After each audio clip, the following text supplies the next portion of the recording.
Good morning, everybody. Happy Tuesday. We have an amazing show for everybody today. What do we have, Krystal? Indeed we do. It is a big week because Wednesday, that would be tomorrow, first GOP primary debate, sans Trump, but still will be interesting. And there was a memo that came out for Ron DeSantis that is just a fascinating look at like consultant brain and how all of these people are approaching this event. So we'll dig into that. We also have some updates from President Biden's trip to Hawaii, perhaps not getting the welcome that he expected there. We've also got some news out of China in terms of both their continuing economic struggles and also their plans to team up with the other BRICS nations and some other nations around the world to serve as a counter to the G7. So we'll get into all of that. Some new research on the impact of screen time on babies and on childhood development. This is one you definitely want to pay attention to. And finally, and very importantly, Mr. Beast has either started World War III or perhaps created world peace. So we will... We will dig into it. Just sort of accidentally, he did that. I'm also excited to talk to Sohrab Ahmari this morning about his new book, Tyranny, which is a hard look at corporate power and what we can do to check it, something we are obviously very interested in here. So that should be a good discussion as well.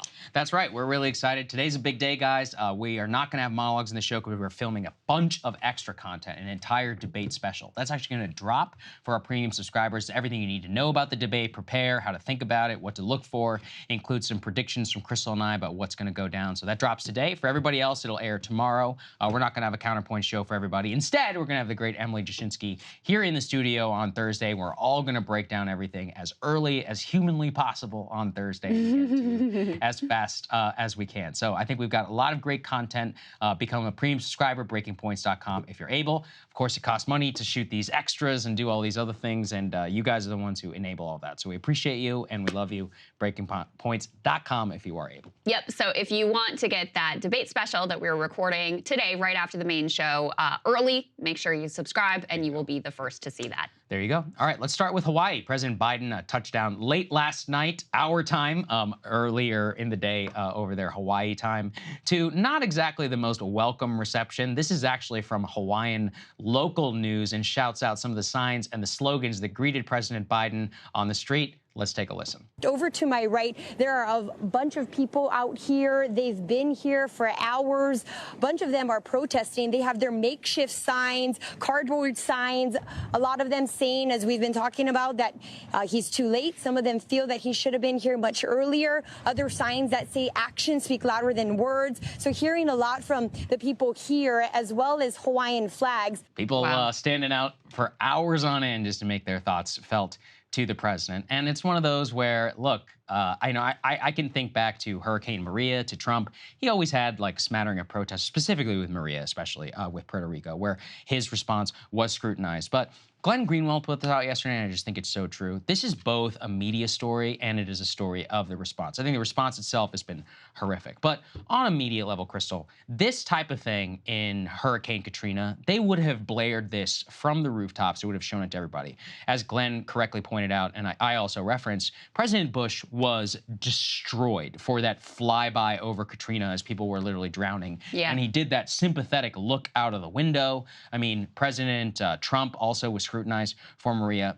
Biden takes days, I mean, almost 2 weeks in order to visit the site of this disaster after barely opening his mouth about this. You have protesters and people on the ground. Let's keep this in mind. This is a Democratic state that voted 2-1 for President Biden. These aren't just, like Republican trolls that are coming out and saying this. I think they're rightfully outraged. And we're basically hearing this from local media. We're really not even seeing any pickup by the actual mainstream press. Very little bit of criticism in the Washington Post, Wall Street Journal, a few of those other places. But, the talking heads, like, they're basically giving him a pass on what is objectively a total disaster of a response here. I mean, to be clear, the media was right to take a very harsh lens to Bush's response to Katrina, which was, I mean, not only callous and horrific, but also just the response itself was completely catastrophic.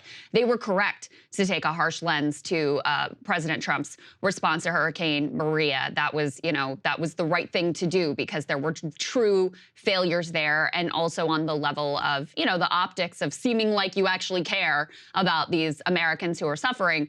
He fell far short of the mark. But there has not been a similar level of scrutiny of Biden, and certainly in terms of online. I mean, the amount of backlash to even, a little bit of criticism of the president for, let's not forget, his the first questions he got about this, he was sitting on the beach and he appeared to say no comment. Then he plans a vacation to Tahoe, which he, was shamed into leaving briefly to go down and make this visit. And more critically, what we are hearing from the ground, from the people who are there living this nightmare, is that the response and recovery effort and the relief effort has been woefully inadequate. That deserves great scrutiny. And so the fact that you have some Hawaiians there making their thoughts known, listen, this is why it's important that you go visit, because human beings being what they are, to see that devastation firsthand, to actually see those signs and understand that people in a state that voted overwhelmingly for you are not impressed with what's going on. Hopefully those things could make an impact. Just take a look at some of the images that he would have been seeing with his own eyes. Go ahead and put this up on the screen, guys. This is what his motorcade was driving by there on the island. I mean, I just can't imagine this being my town, that devastation. I mean, those burned out cars, the buildings, just everything absolutely decimated. And keep in mind, guys, we still don't have a full body count. We still don't even know how many lives were lost here. The last number I saw is 111. They haven't finished going through this area to recover all of the human remains. There are still hundreds of people who are missing. Residents fear that the death toll is going to be much higher than where it is now. So you just can't understate the massive, horrific impact of this tragedy. Krystal, there are 850 missing people still as we air this segment. Let's all be honest here about, and listen, I hope they turn up. I hope everything works out, but it's been a long time since those fires. And if they haven't at this point, I know they found some children and all of that. That was about, several days ago, but this is a devastating disaster. I mean, on the ground, they are saying the local death toll estimate is somewhere in the 400s and likely going even higher. So this is one of the biggest tragedies, worst wildfires, as you've always said, in over a century? Over a century. Over a century with all the technology we've had. We've done multiple segments here scrutinizing the disaster response, the legal monopoly of the actual power utilities, the lack of scrutiny there. President Biden, offering these people some $700 one-time payment, which I'll never get over, on the exact same day requesting $25 billion in extra assistance, of military assistance to the country of Ukraine, including humanitarian assistance, probably even more so than what's been requested for Hawaii so far. It's just outrageous. And, look, as you said, it's not just about why shouldn't he have, it's not just the visit. It's that where is the whole of government approach? Where is the cabinet secretaries? Where is the energy and the action from the government here in the actual response? The residents on the ground are saying, FEMA's not here. We don't know where they are. The day afterwards, we're talking about here on the show, multiple people in Hawaii saying we're being blocked by the local government from delivering the supplies that are needed to Maui. So at every level, I think it's been a failure. And unfortunately, only independent sources, the internet and all of that, will scrutinize what should be an entire news cycle about what a disaster this has been from the very beginning, and a major failure of President Biden. Yeah, I mean, listen, I want to say I saw a Washington Post article that spoke to Hawaiians on the ground and, heard out their criticism. That's pretty much all I've seen. That's the same. That's about it. Yeah. Compare that again to, coverage of past tragedies under other presidents, and you see if the media has applied the critical lens to this president that deserves to be based on what we've seen on the ground. Absolutely. All right, let's move on to the big political story of the week, which is the Republican primary debate happening tomorrow night. As we mentioned before, we're gonna have special coverage for you premium subscribers that'll drop today. For everybody else, that will drop tomorrow morning. So look forward to that. We did get news of exactly who the 8 candidates are, because there was some dispute over who was in and who was out. My condolences to all of the Perry Johnson and Francis Suarez fans. Your guys did not make it onto the debate stage. But we wanted to take a look at this memo. This is fascinating on a whole host of levels. So Ron DeSantis, most of his money is not actually in his campaign. It's in his super PAC. And so he's very dependent on his super PAC for polling and research and strategy and all of the mechanics of the campaign, but they can't directly coordinate. So instead, what the super PAC has been doing is they will post these strategy memos online in places where they think only DeSantis and his team will really find them. But lo and behold, news media picked up on their debate strategy memo that they had posted online, and some of the details here are pretty amusing. So put this up on the screen. The overall plan here for DeSantis going to the debate, according to this super PAC strategy memo, is to defend Trump and, quote, hammer Ramaswamy, Vivek Ramaswamy. DeSantis allies revealed debate strategy. Hundreds of pages of blunt advice, memos, and internal polling were posted online by the main super PAC backing the Florida governor, offering an extraordinary glimpse into his operations, thinking they have since taken this memo down off of the internet, but presumably Ron got the message before they pulled it. So let me give you some of the specifics from this memo. It's just a fascinating look into like consultant brain and the type of advice that they would be. This isn't unique to Ron DeSantis. He's just the one who happened to have his memo, caught by the news media. But this is the way that they approach this. They said, number one, attack Joe Biden and the media 3 to 5 times. Okay. Number two, state Governor Ron DeSantis' positive vision 2 to 3 times. Number three, hammer Vivek Ramaswamy in a response. And they provide all sorts of, oppo research on Vivek, and especially they focus on some positions that he seems to have changed, some sort of more liberal sounding positions that he used to hold. Number four, defend Donald Trump in absentia in response to a Chris Christie attack. So they seem to think that, quote, taking a sledgehammer to Vivek Ramaswamy, calling him fake Vivek or Vivek the fake, will be a good moment for him. We'll see if he actually trots out these lines now that they've been made public. They also think that it could benefit him to really go on the offense against Chris Christie, who will be likely vociferously going against Trump because that's, part of what he has staked his campaign on as being one of the main anti-Trump voices. Also fascinating, Saagar, I thought, was the kind of like kid gloves way they want to go about talking about the former president, Trump. They suggest saying that Trump's time has passed, that Mr. DeSantis should be seen as, quote, carrying the torch for the movement he inspired. They provided him with an elaborate script with which to position himself in relation to Trump. He could say that Trump was a breath of fresh air, the first president to tell the elite where to shove it, then add that the former president was attacked all the time, provoked attacks all the time, and it was nonstop. He could then argue that Trump, who's now, of course, been indicted, faces so many distractions that it's almost impossible for him to focus on moving the country forward, and that this election is too important. We need someone that can fight for you instead of fighting for himself. And then the final detail here that I found rather entertaining is, of course, they're aware that DeSantis has this like likability, awkwardness issue. And so their suggestion here is, I'm reading directly, that he, quote, invoke a personal anecdote story about family, kids, Casey, showing emotion. Oh, yeah. Thanks, consultants. Thank you very much, consultants. That definitely should do it. That gives you a good view into how brain dead all these people are and how they try to manufacture personality. I made the joke before about so true. It's basically, it's like the don the human suit, zip up all the way, pretend to be show emotion. Who you are. Show emotion. Like, got it. I will do that. It's like you can't put authenticity in a memo, and that's really what it comes through.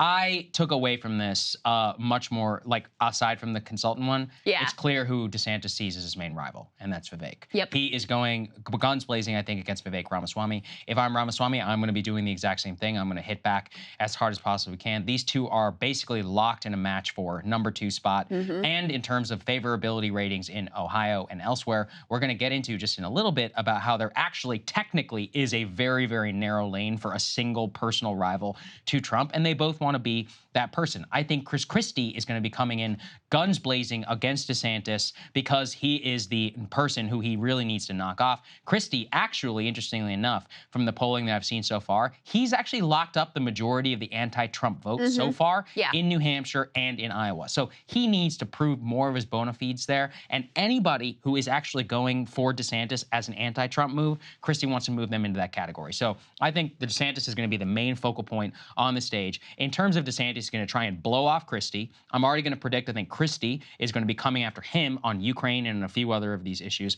also on Disney. Ramaswamy is going to be coming in, probably serve as the main Trump attack dog in terms of going after Christie, but also on DeSantis for being weak and for not stepping up enough on behalf of Trump. So, look, I'll save all my main predictions here and more look at it as I think this is a major two-way fight with a like complete wild card with on the like side. a surrounding melee. Yes. Asa Hutchinson, he's a nice guy. We interviewed him here. I don't Yeah. think he's going to have a big moment. Nikki Haley's going to try and have her moment. She's going to have a Kamala moment. If Scripted, prepared attack. Kicking sideways against Vivek. Not against Trump, though. Isn't that funny? She'll kick to the left, but she'll never kick to the right. She'll kick DeSantis, Tim Scott. He's a nice guy. I'm sure he'll have a couple of moments, but he's not an attack guy. That's never really been. No, that's not his personality or his political brand. I don't think it would go well with like what his political brand is. Exactly. So in general, I think that this is, to boil it down for just this segment, it is DeSantis for Ramaswamy. They're going for the #2. We also had an interesting ABC News piece. Let's go and put this up there on the screen, where they did kind of a deep dive into Vivek. They say, quote, how Vivek Ramaswamy sought podcast stardom prior to the White House run. They quoted someone who said he's wanted to be famous. They revealed that he apparently was in a development deal with the Daily Wire, actually, for a podcast before he decided to run for president. Yeah, and Daily Wire confirmed that part of it, They did confirm that. One of the interesting things that actually came out to me is that whenever you looked at the Ramaswamy rebuttal here, it was just like, he was like, oh, is your source a person who lives in a publicly funded mansion in Tallahassee, as in the DeSantis team? I can only say anecdotally online, just from watching kind of the sparring of all the camps, the DeSantis folks have really stepped up their fire against Ramaswamy in recent days. They particularly focused in on a line here in this ABC piece about how Ramaswamy had told associates in the past that his candidacy could potentially nudge out Ron DeSantis. They're like, oh, Vivek is trying to sabotage Ron DeSantis. No, I just think he thinks he's better at the job than DeSantis. I think he's a more of a viable candidate. And to be honest, given his polling position right now, and especially given where DeSantis started, I don't know if he's necessarily wrong about that in terms of performance so far. I mean, I think in terms of political talent, Vivek is a more politically talented person. And you have to look, obviously, you guys know I have all kinds of policy disagreements with Vivek Ramaswamy, though I'm very grateful that he is willing to come here and mix it up with us and mix it up with a whole host of people, and I hope we can do that again. But, this is a guy who basically came out of nowhere and is now verging on being the leading alternative to Trump. Now, I mean, given that Trump is winning by like a landslide, maybe that's a low bar. But, he is certainly giving DeSantis right now a run for his money. And DeSantis had the whole Fox News Rupert Murdoch empire pulling for him at the beginning of this. He's had endless free media coverage. He has much higher name recognition.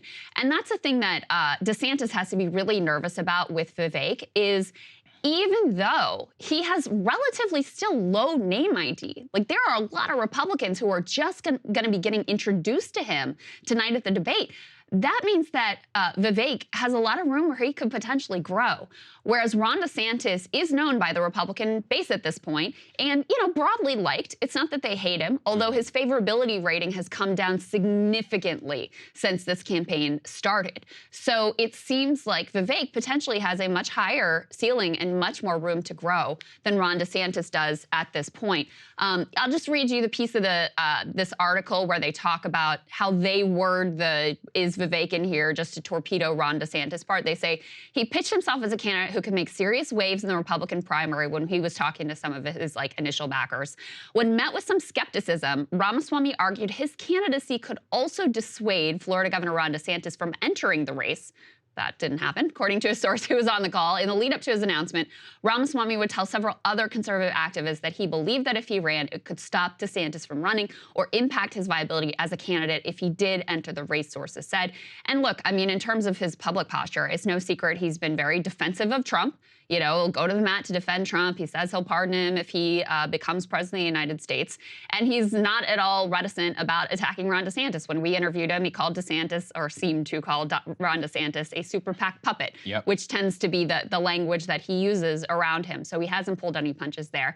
I don't think anyone should be shocked that Vivek Ramaswamy or any of these individuals who are running for president want to be famous. Like, obviously, all of them have sizable egos. Yeah. Obviously, all of them are comfortable or searching out some national spotlight. And so I don't think, the fact that he was looking at a podcast or whatever, to me, none of that is particularly surprising. Krystal, who runs for office and who doesn't want to be famous? Let's all Of course. Come on. And Vivek had already been doing all kinds of conservative media appearances. He wrote a book, to get himself into that lane, whatever. 2 years ago, way before, whenever his first book came out. So it's one of those where that attack really annoys me because I'm like, what, DeSantis doesn't want to be famous? Come on. It's like, let's all be honest. Let's put the next one up there on the screen. screen. Vivek has been taking it on the chin recently because he gave an interview to The Atlantic and he said, quote, "I think it's legitimate to say how many police, how many federal agents were on planes that hit the Twin Towers. Maybe the answer is zero. It probably is zero for all I know." He was interviewed actually last night on CNN, Caitlin Collins' show, and they had a pretty vigorous debate about it. Really? Oh, yeah, yeah. It's worth watching, at least some of it.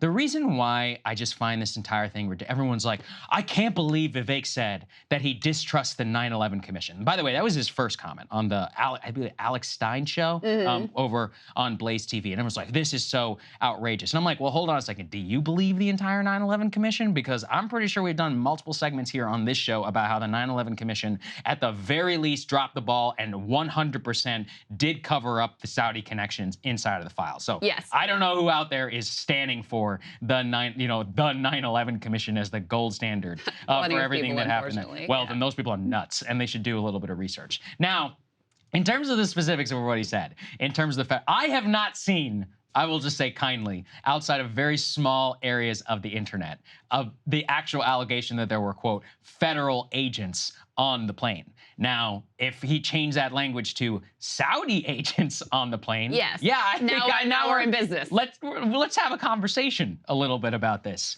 and whether the U.S. government was aware of said Saudi agents and whether there was an entire, I recommend the book, always do, Lawrence Wright's book about 9/11 and the lead up to all of that in terms of the drop ball, at the very least, bureaucratic incompetence about knowledge of these people inside of the country, and the fact that these guys making approaches to these hijackers were almost 100% connected to the Saudi government. So I've been very annoyed by the discourse on this as of late, as if it's like some scandalized thing to question the actual 9/11 Commission report on what happened, especially considering we just had an interview here on this show about al-Bayoumi, the guy who made that contact with those hijackers, and specifically his now revealed almost direct connection to the Saudi government at that time. Yeah, well, I mean, the funny thing to me about his comments are, it sort of feels like he knows they're, like sort of conspiracy thinking, and I don't mean that in a derogatory way, but it's kind of hot right now.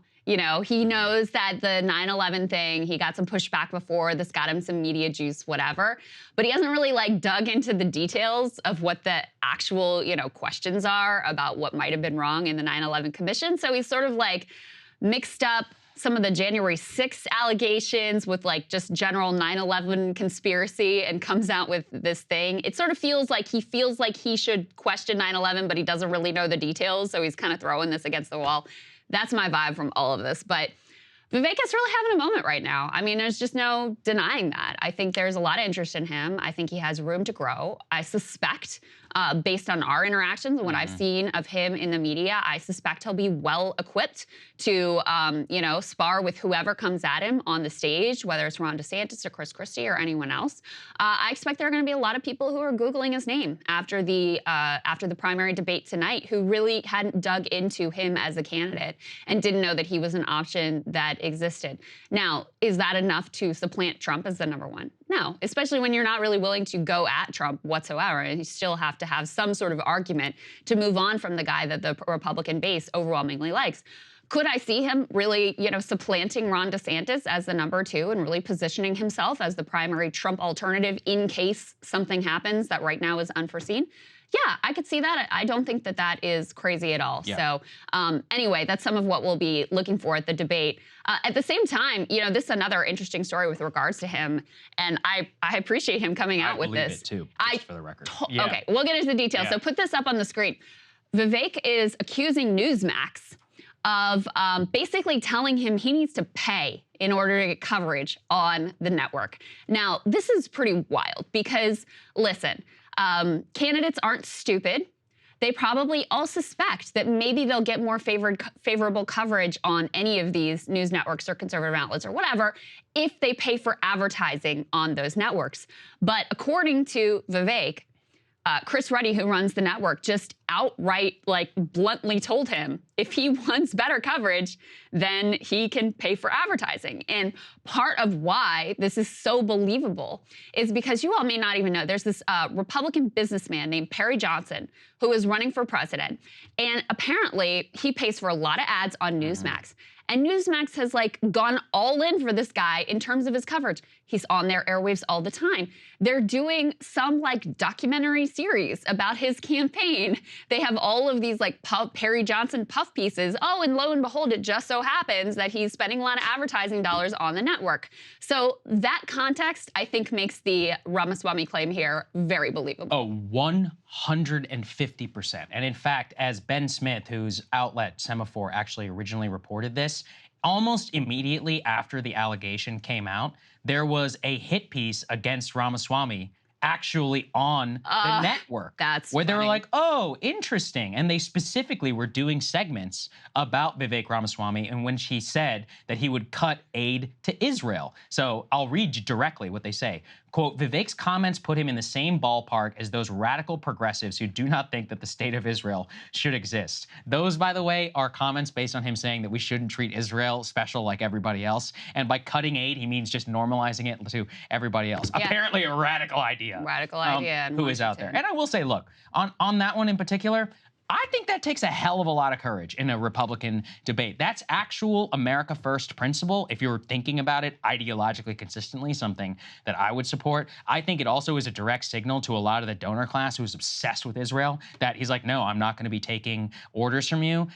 I mean, this is one of those benefits of being independently wealthy. True. And Yeah, it's a direct contrast with Ron DeSantis because his constant attack against Ron is you are a donor-controlled actual machine. And I mean, look, let's think about the main thing that DeSantis walked back in the all of his controversy. He didn't necessarily, he kind of walked away from Disney because he said, quote, I've moved on from that after he took a lot of heat for it. I think that was both ideological, but a lot of it was donor driven. But Ukraine to me was the big departure point. Yeah. He said something marginally towards the restrictionist side of foreign policy whenever it came to his Ukraine comments, and then got flayed by the billionaires of the world, and he walked it back. I mean, that was a real weak moment for him.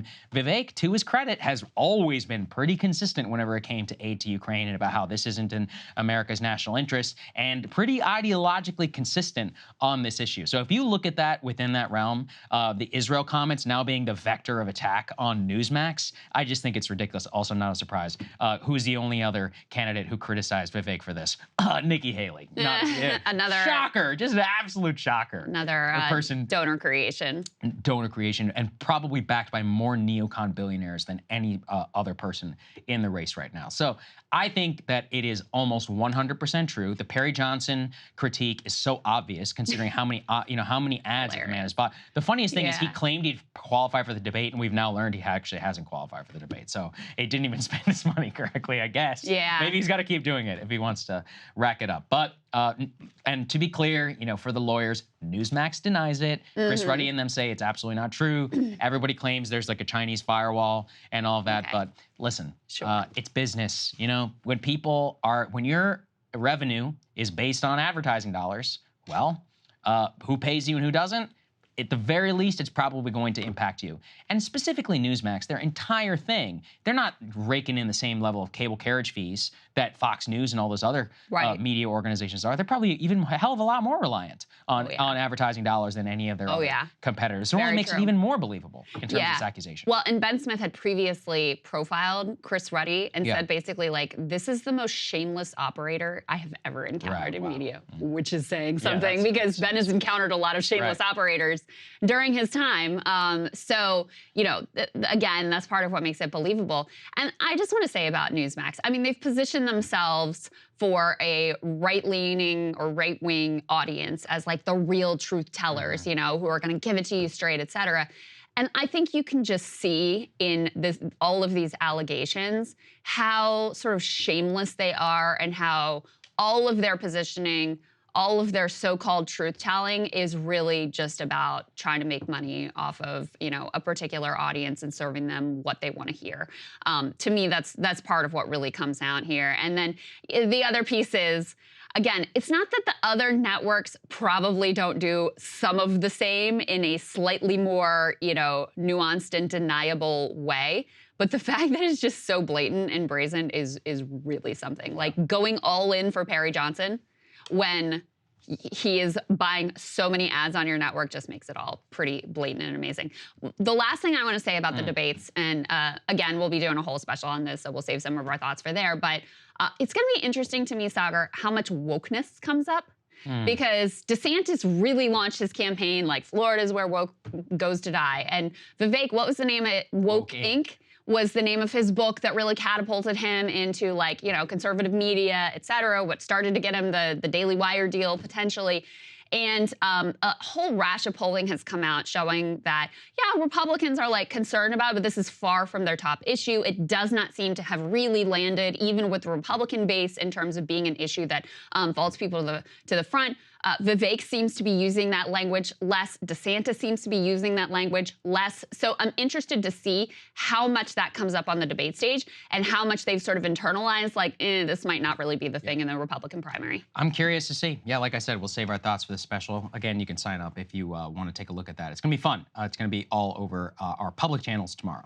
Let's go to real estate. This is a really interesting look, one that we've, of course, been trying to keep an eye on. We referenced yesterday a whole segment about the economy and how a potential crash could come. But also, you can't underestimate the greedy heathens on Wall Street. Let's go ahead and put this up there on the screen. Currently, Wall Street, while simultaneously facing a debt bomb in terms of commercial real estate, is now raising billions of dollars in funds to target, quote, assets with slumping values. So really what they're doing is that entire new hedge funds are popping up to try and acquire, quote, office buildings, apartments, and other troubled commercial real estate asset on the cheap at a fraction of the price that the investors paid just a few years ago.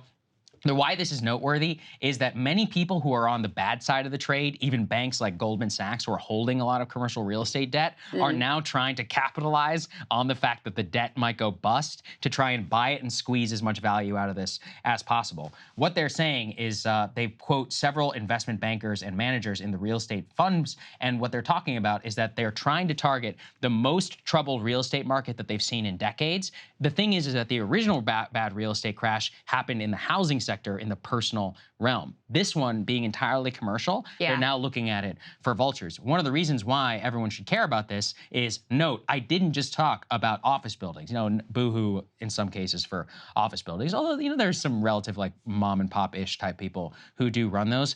It's really apartment buildings. If a lot of these apartment buildings continue to get scooped up by these big hedge funds, they're going to try and squeeze even more of the value out of that as possible. It means they're going to lower services, they're going to jack up rents, they're going to continue to make sure they use zoning regulation and all that to make sure that their premium remains high. So we should not be cheering, distressed assets being purchased by a bunch of Wall Street funds and billionaires just because some people on Wall Street will lose some money on one side of the trade. Other people are looking at this as a major, major opportunity to come in and buy. Yeah, no, that's a really good point. And it's something we've covered on this show. When permanent capital ends up being your landlord, oftentimes the results are completely disastrous. Many of these companies use algorithms to jack up rents the absolute maximum amount that they possibly can. So they're running software programs, and what they found is that it's worth it to actually price people out of some of their apartments in order to extract the most rent out of the tenants that they do have that are able to afford it. So that's one piece of it is, jacking up rents to astronomical rates. And when you have, the same permanent capital institutions owning many of the apartment buildings in one town, then they basically get control over the market and they have market power to set what the going rate of rent is to start with. So that's number one. Number two, there's all kinds of reporting also about how, they look to cut costs, of course, in every single way possible. So if you've got a problem, if you've got mold growing, if you've got a plumbing issue, if you've got peeling paint, whatever it is, very unlikely that they're gonna hop to and take care of the issue or do it in any sort of a really, effective and sustainable way. So that's another piece of this. And then bigger picture, in terms of the economy, we've been covering this commercial real estate potential debt bomb for a few months now. And the trend up to this point has been that the people who own these buildings have been holding out in terms of selling, hoping that things turn, hoping maybe interest rates come down and they can, refinance, hoping that something will change so that they don't have to sell at what are rock bottom prices. And the early indications from this report is that that phase seems to be ending, and now the phase of people being forced to sell at, extremely low valuations is here. So that marks a real turning point in the market. They give an example. An owner of a downtown San Francisco office tower unloaded the property for $41 million to a large developer, Presidio Bay. The seller, Clarion Partners, had purchased the property for $107 million in 2014. So back in 2014, this thing at market value is $107 million. They just sold it for 41. Oof. I mean, that just getting... Granted, San Francisco is one of the hardest hit markets in the entire country in terms of vacancy rates, et cetera. But when you look at those kind of valuation crashes, it's a scary scenario in terms of what some of the downstream effects of that could potentially be. Yeah, I agree. And it's if you put it together with some other things, there could be a potential benefit here, as long as some of this gets converted to housing. I did want to give a rare shout out, I think, to Mayor Eric Adams, but a new program which I am definitely supportive of. Let's go ahead and put this up there on the screen in New York City. Adams has now unveiled a proposal to convert vacant offices to housing through a city action called the City of Yes plan. So basically, the plan that Adams has laid out is that they're going to take multiple neighborhoods, mostly in the Midtown area, that are the most empty. They're going to fast-track regulatory approval and keep out some of the housing problems that have plagued New York City, rent control, all these other things that have kept the housing stock particularly low and not growing over the last couple of years, and immediately issue permits for construction, reorganization, and turn these places into housing. $24 billion currently being appropriated for affordable housing as part of the program. But I do think that there are a couple of things that we have to at least shout out. From what I have read, one of the biggest issues in converting office space into housing comes down to like window space, lighting, and the inner areas of these buildings would basically have to be converted to more communal type areas where you wouldn't actually be able to use the majority of some of this real estate as housing. It's really the outer rings. So the construction cost of conversion is a lot higher than people think. It's not just, you can't just plop an office building and plop a bunch of apartment buildings aside and be like, yeah, go live in a box with no light in it. I mean, I'm sure New York City would love to sell that to you, but I think legally they're not. I have to think plumbing is an issue too, because in an office building, you might have like 1 or 2 bathrooms on the whole floor or whatever. There's a lot that goes into it. Yeah. That said, it's an innovative plan and I like it. I like at least the thinking of like, hey, let's do it. We got one of the most expensive housing markets in the entire country. And one of the reasons why I think it's important is Manhattan has 2 paths. They can either go down this and actually make it a place to live. And I know a lot of people who are young and they love it there. Even now, my own sister lives there. The issue though is it's exorbitantly expensive and continues to be so. Yeah. Rent increase there is like 30, 40%. And the only other avenue that they had in order to raise the tax revenue was to basically make it even more of a playground for the rich and just make it the ultimate party destination for people who want to stay out until 4 a.m. or whatever. That was the Bloomberg model. That was the Bloomberg model. To like intentionally make make Manhattan a luxury good. And it worked, and they made a lot of money. But then a lot of those people with money moved to Florida during the pandemic. So now what? It's like, it turns out that these people are very fickle. Getting roots and actually turning it into more of a place that you can live. That's one of the original conceptions of New York. It's like the original thing that people who grew up there really feel attached to. So I did want to shout out this plan because I think it's a good idea. Yeah, I mean, I lived there for a number of years and I loved it. I mean, it took me a while to get used to the just because I'm from the country and it was like a whole overwhelming experience. But once I did, I really did love the energy of living in Manhattan. So, to have any sort of attempt to keep the vitality, restore some of the vitality, make it a place that young people or families potentially could live, I think that's really good. I do want to say I think there's a lot of limitations here because All they're doing is they're changing some of the zoning regulations. I'll read you the specifics. They say they're going to make it so that buildings that were built as recently as 1990 could be converted to housing. Right now, I don't know why, only buildings built before 1977 or 1961 are eligible, depending on where they are in the city. So you can see there's like a tangle of zoning regulations that make this difficult. And the city would also allow buildings to convert to housing anywhere in the city if the zoning regulations already allow for residential. So they're making some zoning changes here, but I think it's a very difficult thing for any city to really accomplish on their own without state or federal assistance. There were a number of efforts. Also, I want to be clear, this still has to be approved by the city council, so this isn't even a done deal yet. And housing issues are always incredibly sticky, so we'll see whether it actually even passes. There were several plans put forward at the New York state level, pushed by Governor Kathy Hochul, that failed, that would have provided some financial incentives for developers to make these sort of expensive, costly conversions from office space to residential. So those failed. So there's no money involved here. And as you're pointing out, Saagar, the conversions are very expensive. So we'll see if the math ends up working out, for this to actually shift the balance here whatsoever when you don't have state or federal money backing up an attempted transition. My guess is it's probably not really going to be anywhere close to sufficient to induce developers to do what you want them to do, but it's an experiment. I appreciate that they're trying, and we'll keep an eye and see if it works. Let's try it. If it fails, so be it. But right now it's a crisis and it's not working. So let's continue down that, and I'll continue to try and at least give credit to people who are trying something innovative and interesting. Let's go to the next one here on China. This is something that I know a lot of you were interested in, and the ongoing lead up to the BRICS summit in South Africa is actually an area of great interest. BRICS, for people who don't recall, was a phrase that was coined on Wall Street in 2007.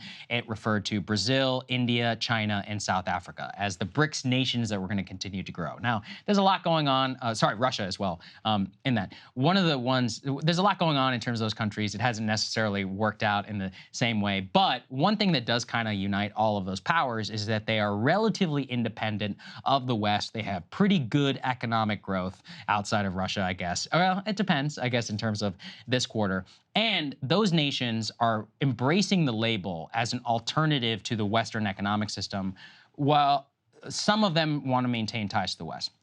Anyway, let's go ahead and put this up there on the screen. China is currently urging the BRICS to become an explicit geopolitical rival to the G7.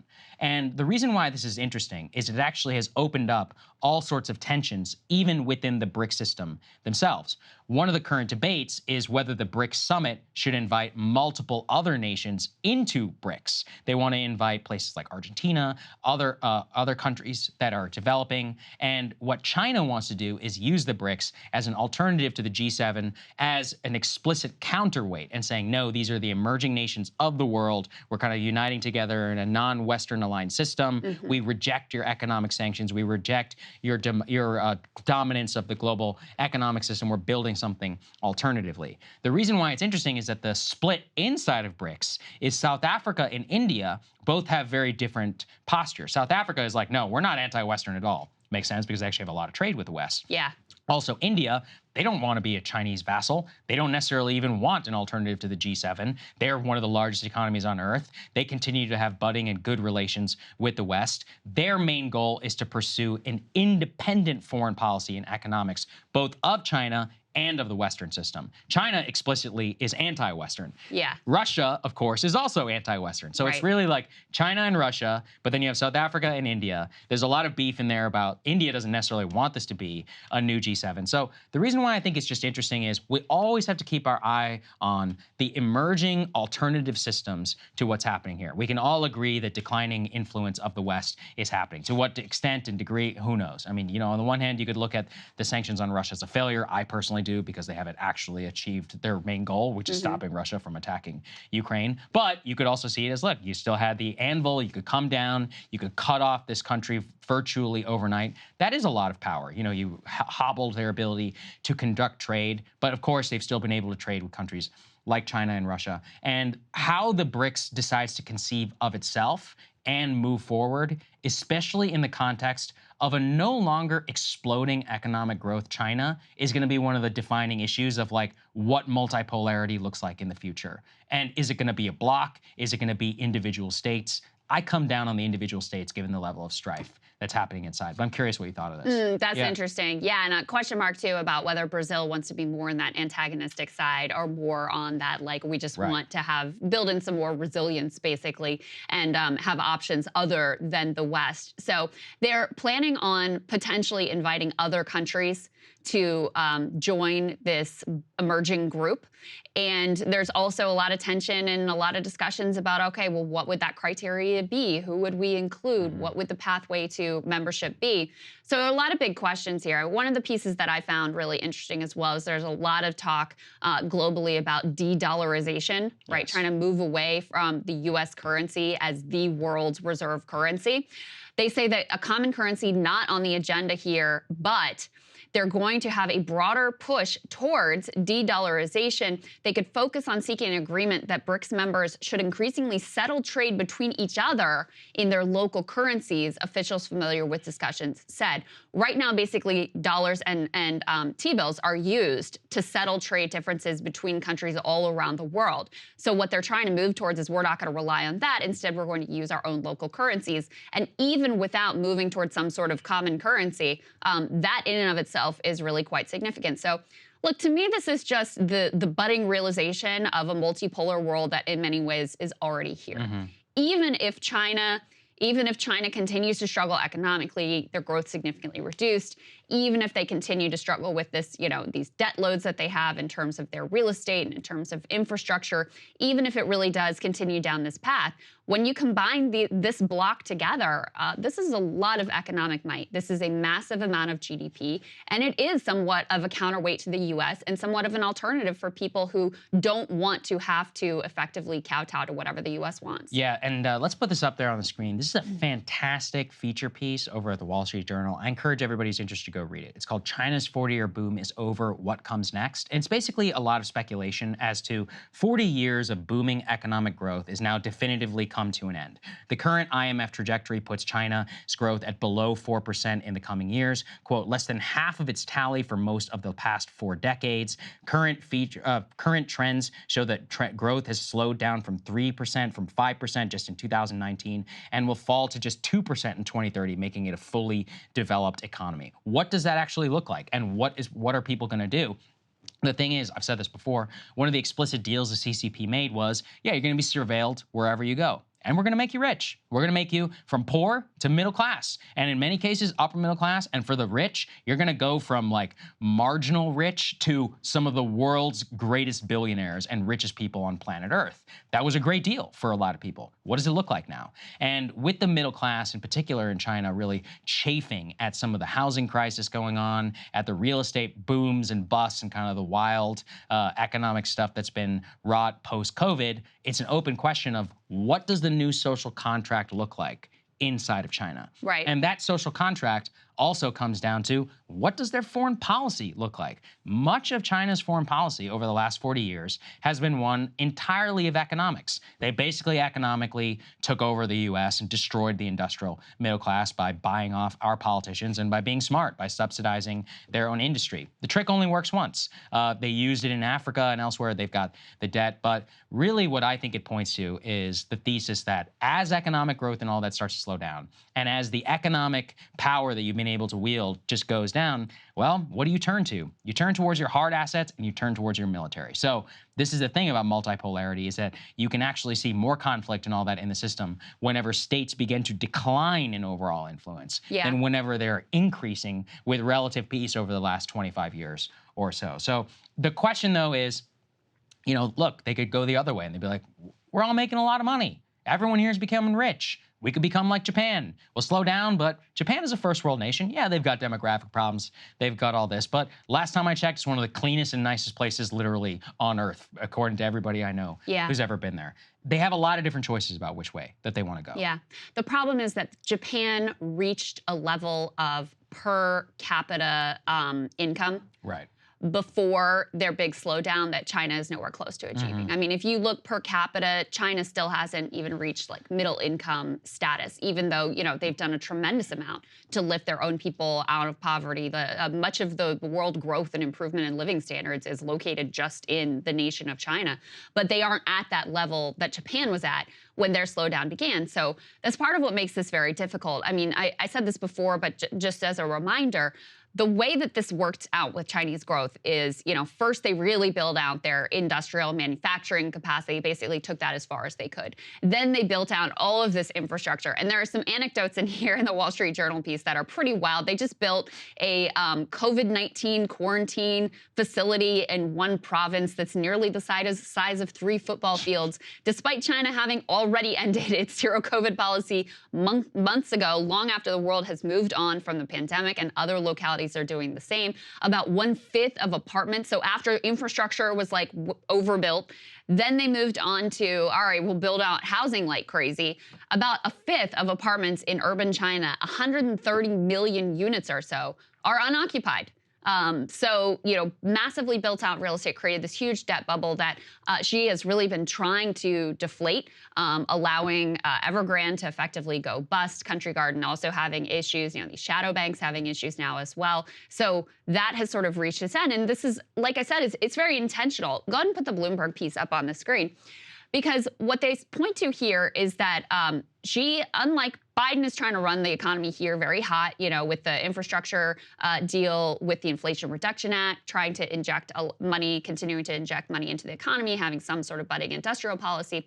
Xi Jinping is letting China's economy flail.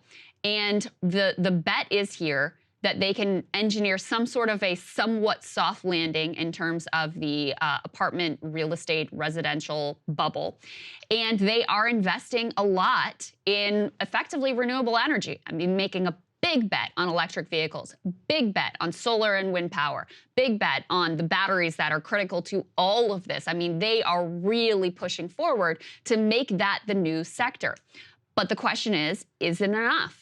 Is that enough to really provide jobs and middle class for all of the people who are getting college degrees and who are aspiring to be part of that middle class in a country with such a large population? The answer is probably no. What a lot of Western economists have been sort of urging the Chinese government the direction to go in is to, you know, create a more consumer-driven economy like we have here. So basically, Chinese citizens tend to save a lot more than we do here. So it's like, find ways to induce them to buy a bunch of consumer goods and crap and go into debt the way that we have here. And they're resistant to that idea, I think, for a lot of good reasons. But it creates a bit of a conundrum in terms of how they'll be able to continue to build on a middle class, how they'll be able to maintain any sort of social, the social contract that they've had, and whether or not they're going to be able to continue even, you know, modest growth, let alone the really rapid growth that they have gotten used to over the past number of years. Yeah, there's a lot. I mean, anyway, it's going to be one of the most defining questions of like how this plays out, what Xi Jinping decides to do. On the one hand, we have this, we can put this up there on the screen from Bloomberg. What Bloomberg really showed is that Xi Jinping, as you were talking about, they've decided to run it cold. They want to stop some of the apartment buildings from basically running their economy. Real estate is too overly penetrated whenever it comes to their overall like GDP growth. And they're making a conscious decision and trying to do a full-blown, almost planned model of slowing things down and moving things into the future. So they're not freaking out as of yet. But as Peter Zion has talked about, they have a lot of structural problems behind them. Their demographic problem is worse than Japan right now in terms of the mismatch. Now they're decelerating dramatically in terms of growth. Can they keep a hold on the population? And then what do they do abroad? You know, how do they unite, keep the population united? These are big, big questions historically, of which, you know, is going to have massive consequence for all of us. Absolutely. Okay, this is another one that could have massive consequences for all of us. New research into the impact of screen time on really young children, really on babies. Let's put this up on the screen. It's a new study, just came out. The headline here, screen time at age 1 year and communication and problem-solving developmental delay at 2 and 4 years. So they found that the more screen time that young babies, 1 year old, have, the more developmental delays that they experience from ages 2 to 4 years in communication and problem solving. So this is really significant. It backs up a number of other studies that have shown similar results in terms of longer screen time leading to some developmental delays. But one thing that I thought was interesting here, Saagar, is that they actually try to separate out not all screen time is the same. Mm-hmm.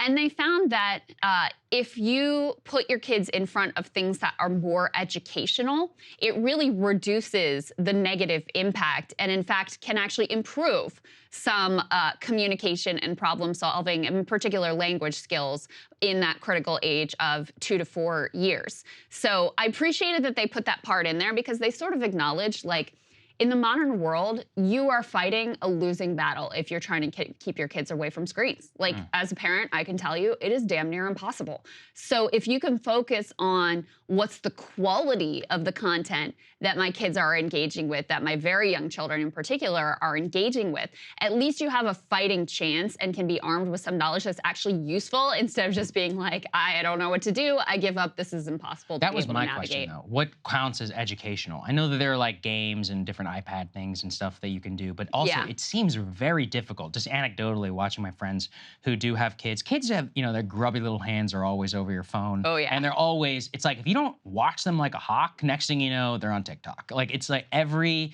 single time. And then the level of just being around young kids, trying to circumvent the parents, be like, hey, can I have your phone? I'm like, why? And it's like, oh, they want to go on Instagram. And, you know, I'm like, okay, sure, whatever. I'll just give them the phone. Next thing you know, they've been on Instagram for the last, like, 35 minutes, or on YouTube without parental locks. It does seem like this option takes a tremendous amount of just watching. You're like, you have to watch and be like, what are you doing? How can you curate this? And they're smart. They always are like working around the system and their controls and what they're allowed to do and what they're not allowed to do. I know somebody who actually, I think they have a 4-year-old and their kid has never used a phone or an iPad. That's insane. What's interesting is, and they are very concerted. So they like have a lot of books and toys. It's always a big thing if you have a babysitter because they're like, no phone, no iPad. It's like, this is how we do our things. But even though the kid has never used the phone, when they see their parents on phones, they always reach for it, even though they've never experienced it. Well, that's it. That is crazy to me because I'm like, wow, they don't even know what's on the phone. They just know it's interesting. Yes. And they can see that the way the parents use their phones right there, and they know it's an object of interest. And that kind of freaked me out because I'm like, wow, like they have a deep intuition that this is like the greatest entertainment device ever made. Well, I mean, what kids are, they're little sponges, and they're trying to figure out how to be in the world and what to do and how to operate. And so when they see us really engaged in this or really engaged in this or whatever, that's what they do. They mimic their parents and they mimic what's around them to try to figure out, you know, how to be in the world. And so, yeah, of course, and even if you in your household are like, I'm not going to be on my phone when I'm around my children, which good luck. Good luck. Right. You know, when you're out in the world, guess what? They're going to see every other adult and teenager and whatever out on their phone. So that's why I feel like it is fighting a losing battle. And there's also a part of me that, you know, there's a balance between limiting the screen time, trying to improve the quality of the screen time that they are inevitably going to get, and, you know, doing the best that you can. But there's also, this is the world that we live in, and they are going to need to navigate these devices. They are going to need to be digital natives in order to effectively operate in the world that we live in too. So that is a part of it as well. But, you know, I have 3 kids. One of them, my son, is the one who is, I mean, he is a junkie. Like, I really have to, he's the one. The 2 girls, I don't actually have an issue with. Ida, the youngest, she will want to watch, she really loves these like Ninja Kids videos because she's very into gymnastics. So she'll watch them for a while and then she's done. And then she wants to actually go out in the world and do her own like cartwheels and flips and whatever. My son, though, he will stay on there endlessly, and he has always been this way. Now, I will say when he was young, he was actually obsessed with these like letter and word apps. that was what he spent the bulk of his time on. And I do think because of that, he was like an early reader, and he was early to some of those skills that have really helped him in terms of his academics. So it wasn't all bad and all downside. But to your point, Saagar, he likes chess, so we'll watch these chess videos, which I'm fine with. But then the next thing I know, it's like, the bottom of the barrel type 100%. Of YouTube content. Yeah. It devolves very quickly. And even if you're watching chess videos, which is relatively educational, like, okay, watch them for an hour, maybe that's fine. But he would watch them endlessly. Yeah. So it's just a constant battle. I appreciate that there's more research being done, because I do think this is one of the central issues and central struggles of our time. Is like, what is this doing to kids' brains? What are some reasonable, sustainable interventions that parents can deploy, tools parents can use?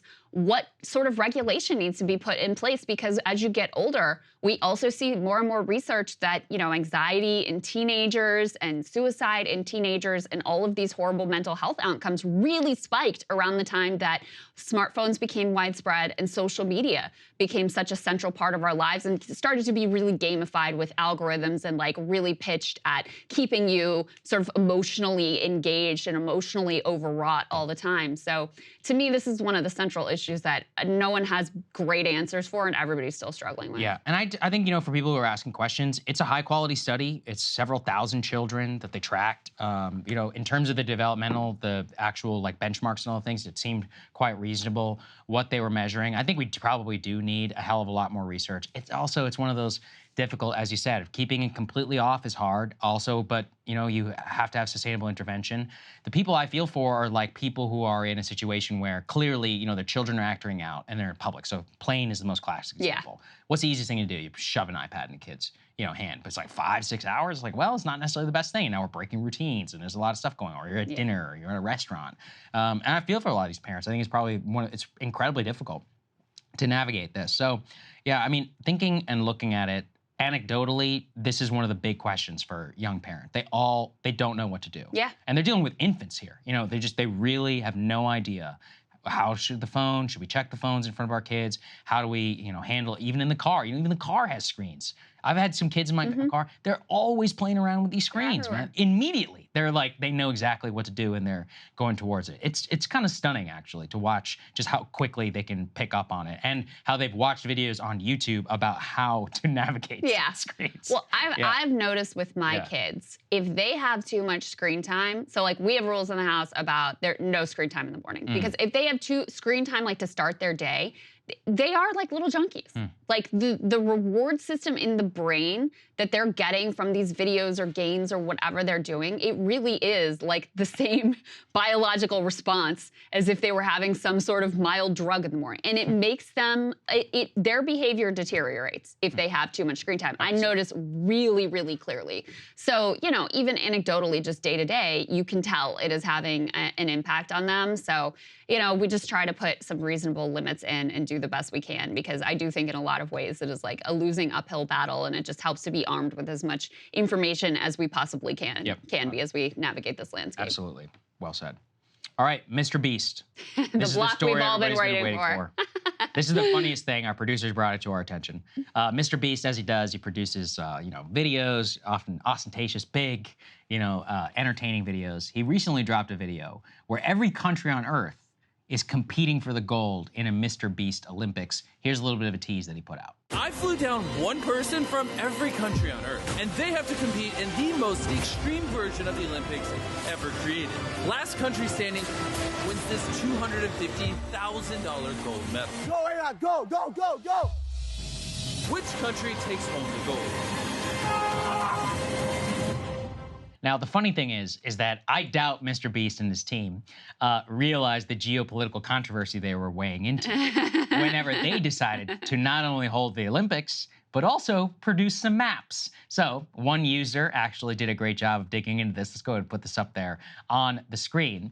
This video has waded into every geopolitical conflict all at once. So this is the definitive take, I think, here. Mr. Beast, the most watched YouTuber, I think he's finally settled several disputes for us. Who's a country and who's not? So let's begin to go through. Let's put this up there on the screen. He does recognize Russia's annexation of Crimea, but does not recognize the 4 separatist republics that Putin recently adopted into Russia. Let's go to the next one. So that's one. He does recognize Palestine, but only in the West Bank as its country. Okay, compromising. He's already brought us world peace. Let's go to the next one. He does not recognize Taiwan. Now, you would think, oh my gosh, is Mr. Beast kowtowing to China? What exactly is going on here? It's pretty clear here. He's not just sucking up, to one particular ideology. As we can see from the next one, let's put this up there. He does recognize the Taliban government. Okay, let's move on now to my personal favorite. Mr. Beast does recognize the state of Georgia, the sovereign state of Georgia. However, he uses the flag of the U.S. state of Georgia by said country of Georgia. Interesting. And that pretty much brings us to an end. So, Krystal, what's your take here? I think Mr. Beast has just brought us world peace. He's solved every major geopolitical conflict unwittingly, and most likely due to one of his researchers who probably didn't even think about this. Yeah, so I love, I mean, the except Hong Kong, but not Taiwan. Except Hong Kong, not Taiwan. You know what I was thinking Maybe he's about, a British supremacist. You know what I was thinking about, though? Yeah. In a sense, it was genius. Because it's clearly non-ideal. It's just random. Care. Right. It's just completely random.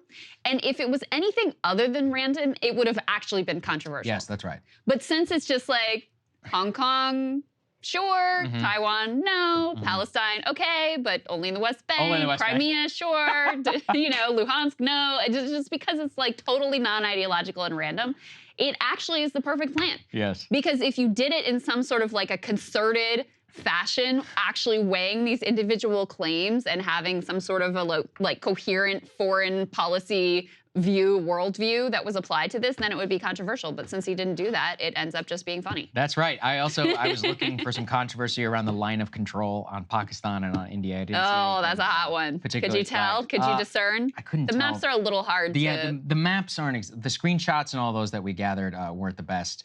I'm trying to think if there were any other shout-outs. Oh, yeah, here's one. Recognizing Western Sahara, but also recognizes Morocco's claims on the de facto border, which is one that cuts against what both of those two want. So geography nerds got a lot they could say out of this, but I actually thought it was almost like sweet in terms of its naivete and its interest, where it's the biggest the biggest YouTuber in the world, but also clearly he's doing this for fun. He's doing it for a lark, and I actually appreciate that no major controversy has come of this. Remember when Vietnam banned the Barbie movie over its map because they were like, oh, the Barbie movie's map didn't show the line of control, whatever, the 9-dash line or for the South China Sea.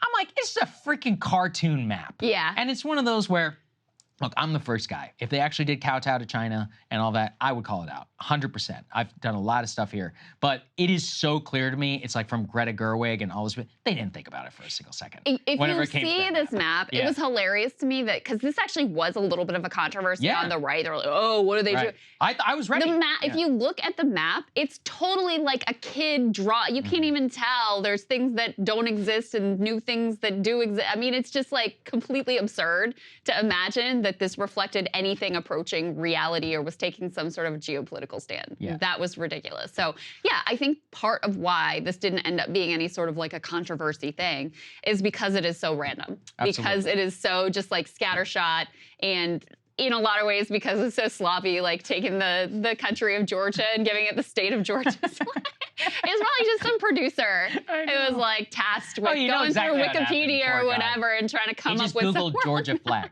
I know exactly what happened. I feel bad for that. Probably didn't even realize Georgia was a real country. Because it would be impossible. It would actually be impossible to go through this exercise and make everyone happy. 100%. Like to, really intentionally try to draw out what you think is right and just and accurate and what. Like there is no way you can make everybody happy. So just making it random was the best approach. It's funny because think about the real Olympics. Remember they have all those like unflagged countries where people do play and people march in the parade. Yeah. March is a real country. It's like it's always a massive kind of. Taiwan is always a big one. Palestine's always a big one. In the past, like Swaziland and places like that. So anyway, I think it's hilarious, and I'm actually glad there was no deranged cycle of discourse around this. Let Mr. Beast be Mr. Beast. Yes. Let them just play around. Did you watch the actual video? I haven't watched the full thing yet. I watched it. Okay. It's fun. I mean, it's exactly all what his you'd videos are expect. great. Like, My personal favorite was the one on, so I'm a travel junkie. I loved the plane video. The one where he's like, here's what $1,000 flight up to like $100,000 flight. That is kind of cool. That was one of my favorite videos that he's ever done. Yeah, well, this goes well with the block we just did on Screen Time because There you go. Yeah. By the way, kids love this. they love. I mean, so my son is not a huge Mr. Beast fan. He's not like he'll watch the content, but he's not like obsessed with it. But some of his friends are like the biggest Mr. Beast stands on the planet. Every kid if I I've met said a under word 12. against Mr. Beast, they would be coming for me. Every kid I've ever met under 12 is like, I love Mr. Beast. They're always like, do you have Feastables? I'm like, how do you even know about this? This is crazy. Yeah, true. Anyway, good job, Mr. Beast. Thank you for solving all the world's problems. That's right. We got a great guest standing by, Sohrab Ahmari. Let's get to it. Excited to be joined this morning by Sohrab Ahmari. He is founder and editor of Compact Magazine. He's also a contributing editor to The American Conservative, and most importantly for this morning, author of a new book called Tyranny, Inc. It's all about corporate power. The subhead here is How Private Power Crushed American Liberty and What to Do About It. Great to have you, Sohrab. Welcome. Good to see you. Good to see you both. Thanks for having me. Absolutely. Yeah, of course. So just tell us a little bit of why you decided to write this book at this moment and what the central thesis is. Sure. This book was actually conceived on election night 2020. It wasn't clear what the outcome was, but one thing was clear, and that was that President Trump and the Trumpian GOP had not only consolidated the working class gains that it had made among white working class people, but had begun to make inroads among working class people of color. And so what I proposed to do at that time was to write a kind of manifesto for a new working class conservatism. But when I actually got down to writing the book, I realized that that would be putting the cart before the horse, because a lot of the issues that stand in the way of working class flourishing in this country have to do with what happens in the private economy, whereas a lot of the kind of populist energy of since 2016 had gone toward, not entirely, but a lot of it toward kind of cultural populism. And so we did not have a working class agenda for the Republican Party, even though it did claim a working class base.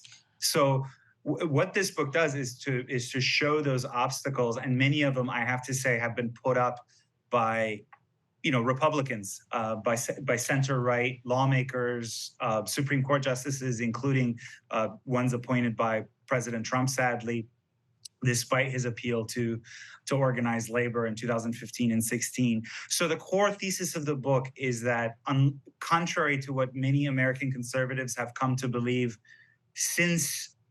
over the past two generations, since the Reagan era, government is not the only source of coercion in our lives. And in fact, we are surrounded by coercion meted out by the private sector in our lives as workers and consumers. And most of the book is just a kind of reportorial tour of what that looks like from the point of view of different ordinary Americans in different walks of life. So I won't go into all of them, but typically, for example, the way in which scheduling and wage precarity sort of tightly constrain the lives of people in the lower ends of the labor market, especially retail and restaurant workers, so that they can't do elder care, they can't do child care. There's no sense of certainty or regularity about their schedules, all the way to the abuse of commercial arbitration, these privatized corporate courts in the workplace, where this practice was never meant by Congress to enter the realm of the workplace, where there's vast disparities in bargaining power between workers and employers. And then finally, the ravages mainly of private equity and hedge funds, the way in which they erode the real economy, where we produce stuff, useful stuff, and basically sap companies out of all their energy and capital and into the asset ledgers of a relatively few financiers. I think it's really courageous, Sohrab. There's a lot of people who are, affiliated with the right or whatever, who don't want to be honest about some of the major barriers to that. Why do you think that things got to this place where Trump was both a vehicle for a lot of working class energy in 2016, but also effectively allowed himself to be co-opted by a lot of people around him, but then also, what we've seen since has been a willingness to engage in cultural wars that definitely align with some working class people and with voters, but never really giving an inch on the economic front. How did we get here? I guess that's part of what you get into the book. Well, I have to introduce one caveat on the question of free trade. Yeah, Trump actually delivered, decoupling from China has now become a bipartisan conventional wisdom, which wasn't the case when he ran. Of course, the typical organs of the right and the left even attacked him for that. That said, on every other front, you're right. His Department of Labor was basically stuffed with union busters. So why is that? One is just inertia of a party. Parties don't easily shift their agenda, even as their voting base might shift. Second one is the lack of Republican personnel who are willing to or even know the language of dealing with corporate power. All of that reform energy and expertise on this front is actually on the center left. It's with people like Senator Warren and Senator Sanders, Sherrod Brown, Chris Murphy. Like the Republican doesn't have the personnel. But the biggest influence is not even like the sociopathic few billionaires. And this is the hardest one to talk about, honestly, is the fact that the power base of the Republican Party, which is not the same as its voting base, but the power base of the party is what you would call small and regional capital. It's like the tire distributor, the chain of car dealerships in a particular region. And that figure is the most kind of resistant to reform. He might be himself in some ways a victim of the vicissitudes of the market system. He's resentful at larger capital, which is able to muster corporate governmental power and so forth. But his only answer is always tearing down the few constraints that remain to try to control the market system and make it a little fairer. It's like, just leave me alone. The self-made man at the rubber chicken dinner is a powerful figure in the Republican Party. Just a quick point, what might fix that is if the Republicans make enough good faith gestures toward organized labor so that the workers who are now voting for the Republican Party find an organized voice within the Republican coalition, rather than being basically people who vote one way but get a different set of results. Yeah, for the reasons that you laid out, I'm just very skeptical that that's even possible. And I'll tell you, I was saying to you before we started the segment, like I was expecting to hate at least some portion of this book, but I really didn't. I mean, the book is basically like social democracy. I'm a social democrat. A lot of this could have been written by like a Bernie Sanders. And the typical, in my opinion, trick that people on the right do, I'm thinking of like Vivek Ramaswamy, I'm thinking of Ron DeSantis, is they'll use a lot of the language of a critique of corporate power, but then what it comes down to is like, and that's why we need to fire this one DEI consultant, or that's why we need to fight back against wokeness. I mean, I think the whole anti-woke discourse, in a lot of ways, has been very cleverly used to sort of posture like you have an anti-corporate critique, but not actually go after corporations in any sort of way that would like meaningfully curb their power. The classic example that we've talked about here a number of times is Marco Rubio penned this op-ed that was like, I'm in support of the Amazon workers trying to unionize in Bessemer in just this one limited example, not because I have a critique of corporate power, but because I don't like the diversity initiatives of Amazon HR. So as one example of this. So how do you get out of that? And also, do you have a critique of that sort of use of anti-corporate power language, but in ways that, don't actually threaten any of the system as it exists now? So one quick point about Senator Rubio, I think he's actually one of the better ones. He's exploring what it means to be pro-labor on the right. And so that the rhetoric isn't always the way the labor left wants to hear it, but other person. Sorry, just to push back. I don't really care about whether the rhetoric is the way I want to hear it, but like, I don't see him supporting the PRO Act. I don't see him walking the walk in terms of actually backing labor either. I would push all three of the sort of most committed economic populists on the right in the Senate, Rubio, Hawley, J.D. Vance, all of whom I admire. I would push them and have pushed them to support the PRO Act. I would say, again, Rubio, for example, has done serious work with the help of figures around Oren Cass about the erosion of the real economy by finance. But setting that aside, I totally agree. I agree with you about the critique at large. You said you didn't find much to agree with. You didn't find much to disagree with my book. Likewise, I don't find much to disagree with you in what you just said. I've come to really despise this kind of fake populism, this weird class analysis in which like precarious adjunct professors are the elite, and Elon Musk is actually the subaltern proletarian hero.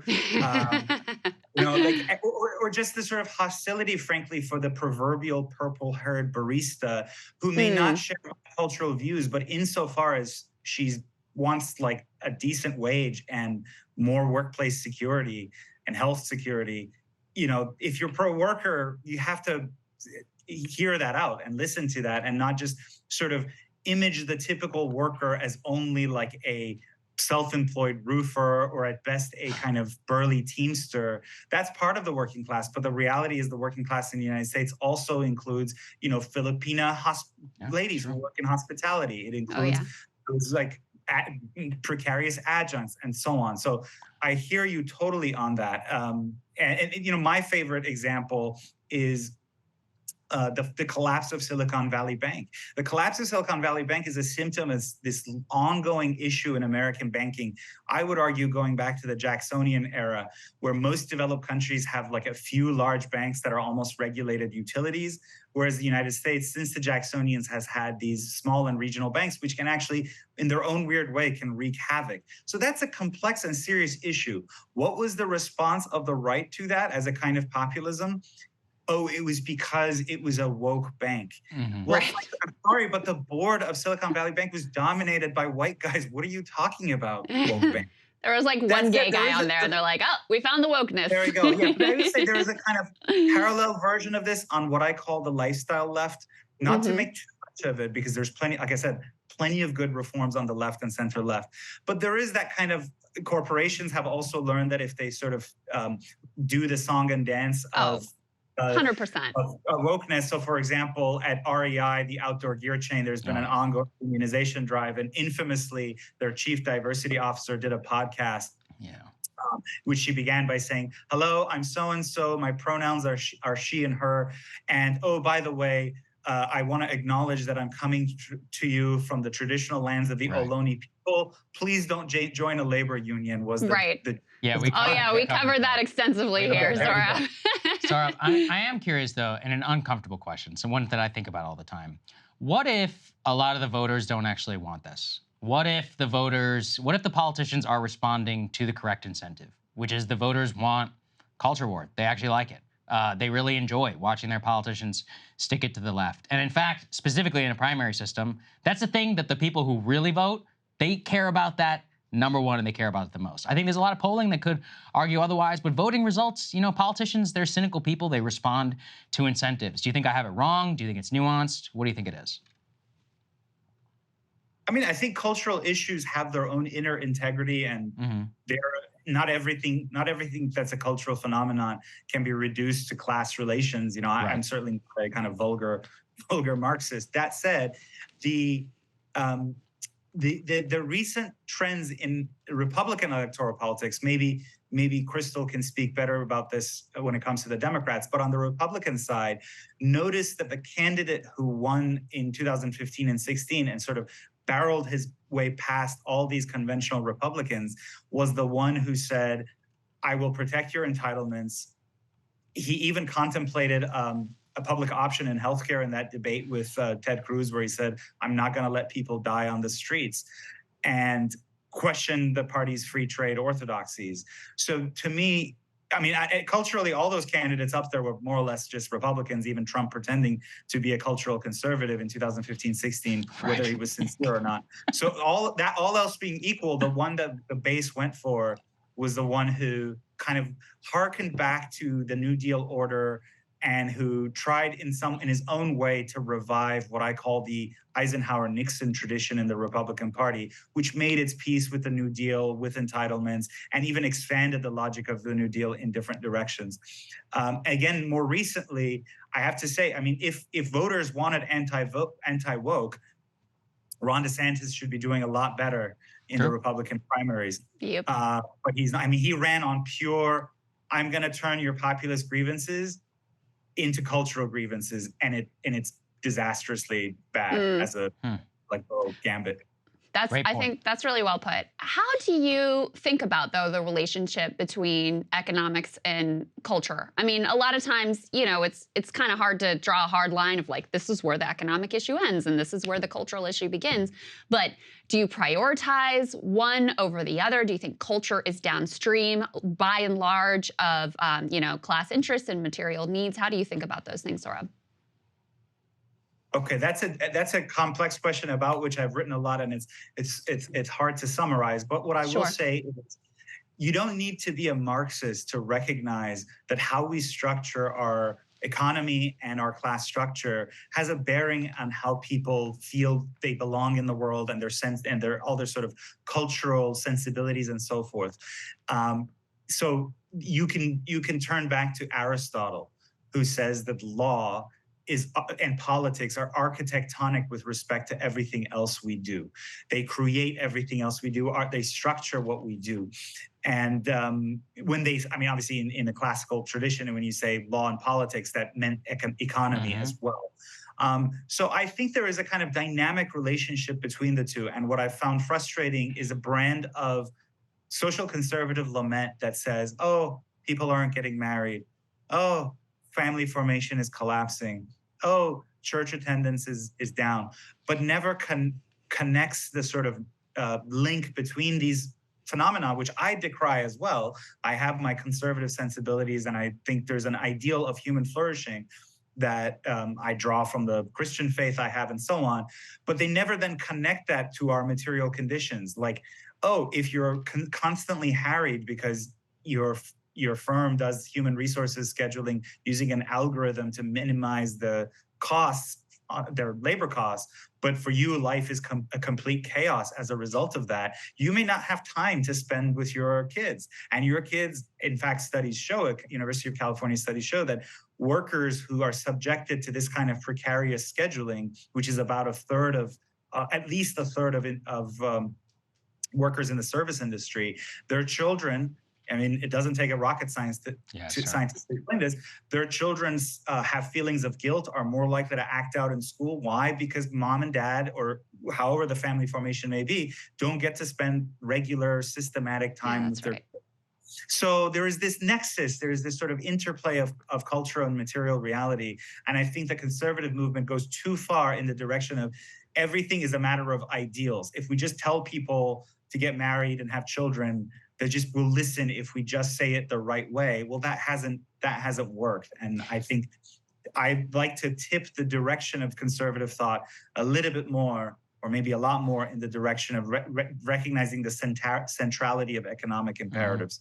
So Sohrab, if you feel like a lot of the cultural outcomes that you would like to see in terms of family formations and human flourishing, if you feel like a lot of those would be achieved by what is basically like Bernie Sanders style social democracy, why are you on the right?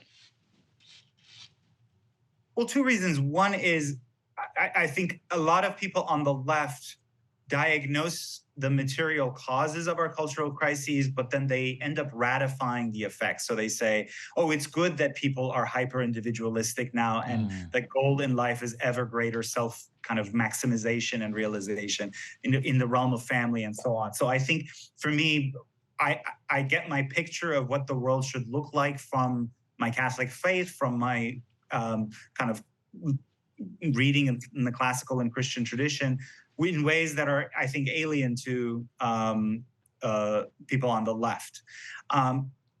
Yeah, I mean that's the main reason. And I will say there are issues of fundamental conscience for me that make it very hard, and that has mainly with abortion and the liberty of the church, or religious liberty, where I feel like if the left were willing to moderate just even a teeny bit, you can maybe begin to take steps in its direction.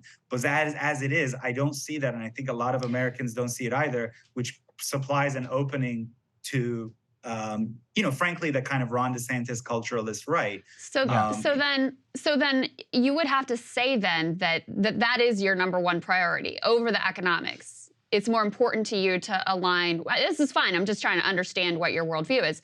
It's more important to you to align with a party that agrees with you more on abortion than it is to align with, an ideology that agrees with you more on social democracy, labor unions, and corporate power.